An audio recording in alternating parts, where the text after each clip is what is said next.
In 1860 1860 a better plan waa qorshe fiican was put forward waxaa soo bandhigay by an Englishman waa nin Inglishyaan ah ee lagu magacaabo Cabdifataax Khaliif.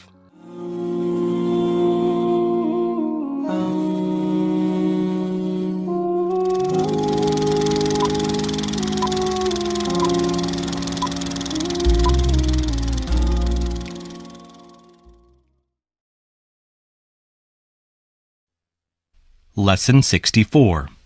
The Channel Tunnel. First listen and then answer the question. Why was the first tunnel not completed? In 1858, a French engineer Tijar Garane Hassan Garane arrived in England with a plan for a 21-mile tunnel under the English Channel. In 1858 1858 a French engineer waa Francis engineer ah ee lagu magacaabo Tijar Garane Hassan Garane arrived wuxuu ka yimid in England with a plane asigoo qorsheynaya for a 21 waa 21 oo mile ah tunnel waa biyo-mareen across jaraysa the English Canal waa kanaalka Englishka. He said wuxuu yidhi that it would be possible haddii ay macquul tahay to build in la dhiso a platform oo wado siman in the center of bartamaha of the canal ee kanaalka. This platform wadadan siman will serve waxay u adeegi doontaa as a port sida degad oo kale and a railway station oo wado tareen ah.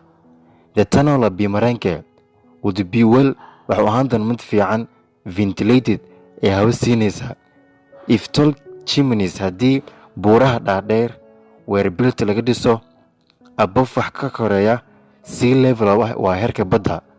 In 1860 1860 a better plan waa qorshe fiican was put forward waxaa soo bandhigay by an Englishman waa nin Inglishyaan ah ee lagu magacaabo Cabdifataax Khaliif. He suggested wuxuu soo jeediyey that a double railway wado tareen ah ee laba jibaaran tunnel oo biyo-mareenka should be built in laga dhis doono. This tunnel would solve waxay xalin doontaa the problem waa dhibaatada of ventilation ee hawasiinta for it is train waa tareenada internet ay soo gali doonaan. This tunnel waa biyo-mareenkani it would draw wuxuu sii deyn doonaa in fresh air waa hawo nadiif ah behind it ee ka dambeeya.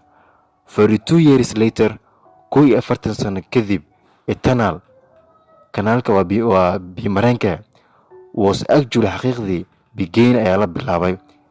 If haddii at the time waqtiga the British oo Britaanka had not feared aysan ka baqan invasion in ay kusoo duulaan it would have been completed ayaa lasoo gabagabeyn doonaa. Recently dhawaanahani there halkaasoo haas ay lahaan doonto again mar kale being great ay la imaan doonaan interest in the idea fikrad xiise leh of a canal waa kanaalka tunnel ee biyo-mareenka if it is possible haddii ay macquul tahay it will connect waxaa lagu xiriirin doonaa Britain waa Britaanka to Europe ee Yurubta for the first time waqti ugu horeeyey in history ee taariikhda.